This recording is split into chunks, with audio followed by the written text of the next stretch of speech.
I believe this is your 5th one. Just had great success here. Just talk about winning 5 of these titles. Oh, well, the Dave Schultz tournament always meant a lot to me.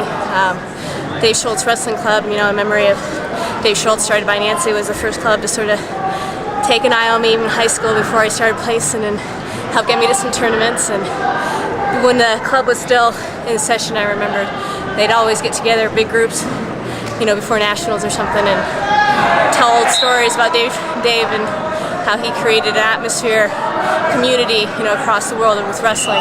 So it always meant something to me to be able to wrestle for that club, and then now to be able to represent well at this tournament. Right. Take us through that last, the shot and the takedown right at the end. I mean, just how that progressed.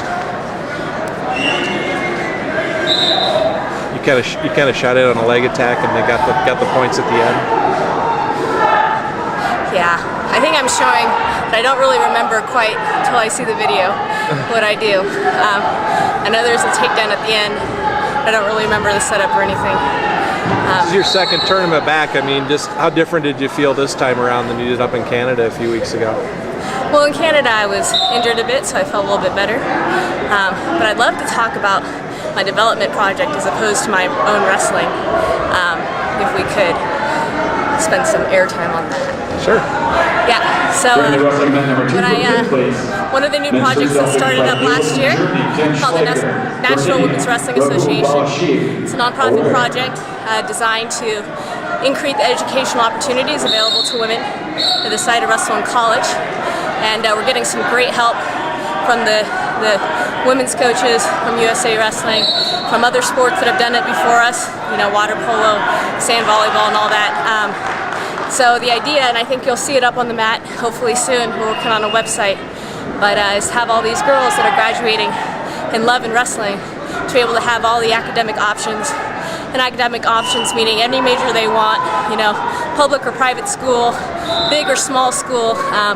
It's the aim that they'll have all the same educational opportunities as the guys do or the women do in non-combat sports. So look for us. It's the NWWA, where you can ask any of the men's coaches. They're working with us. The women's coaches are working with us to get more schools out there. The fact that you're still wrestling, I'm sure that helps too. I mean, you're obviously around the sport quite a bit. Yeah, I think I would be anyway. Just knowing at some point I always wanted to deal with the educational bit of it, and that be my way of giving back to the sport that's given me so much.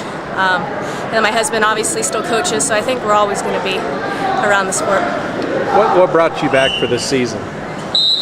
Oh, that's still just for me right now, but it really is just something I'm doing for myself. It's within parameters. I run 2 companies now, and so I don't get to sleep all day and, you know, do all that fun stuff that goes with being an athlete. But this is just a little bit here and there for me. Sure.